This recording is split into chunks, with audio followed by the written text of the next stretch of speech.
Strategic HR Development, Aligning Learning with Organizational ROI. Welcome to our overview of Strategic Human Resource Development. As advanced HR professionals, we must define a coherent vision and long-term HR goals that directly support the strategic direction of our organizations. Human resource development is not just about training classes, it is an aspect of talent management that provides employees with opportunities to learn and apply new skills, preparing them for future challenges. A strategic L&D approach develops employees through multiple avenues, creating a competitive advantage by increasing our collective capabilities.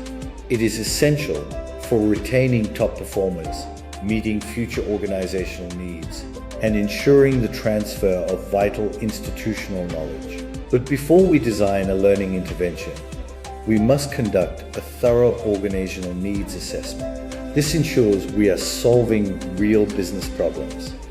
The 4 steps are: gather necessary information, analyze that information, devise a plan, and achieve organizational results. When gathering data, you can use performance appraisals, questionnaires, focus groups, or interviews. As an HR leader, you must strategically weigh the pros and cons of each method. For example, interviews uncover deep details but are time-consuming, while surveys are inexpensive but provide limited information. Once you have analyzed the data, you can target specific learning outcomes. Effective training improves job performance, increases employee motivation, fosters better communication, enhances leadership skills, and drives increased innovation across the company. When devising your plan, remember that adults learn differently. You must consider the 70-20-10 model. 70% of adult learning is experiential, such as working on challenging projects. 20% comes from feedback and observation, like shadowing a high performer or receiving executive coaching.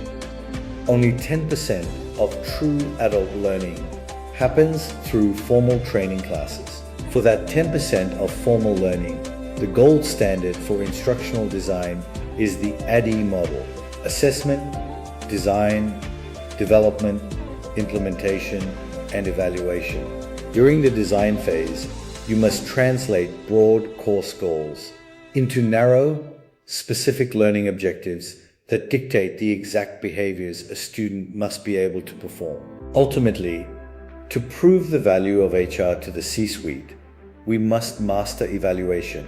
While Kirkpatrick's 4 levels, reaction, learning, behavior, and results are foundational, executive HR leaders must look further. We can utilize advanced frameworks like the CRO model, the Brinkerhoff model, Kaufman's model, or Anderson's model.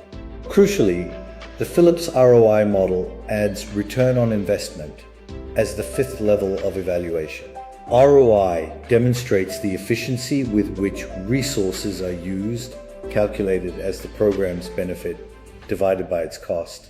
By tracking metrics such as improved productivity, increased revenue, reduced turnover, and lower costs, you demonstrate the bottom-line business case for skill development. Development extends far beyond the classroom. It includes mentoring, as well as internal, external, and executive coaching.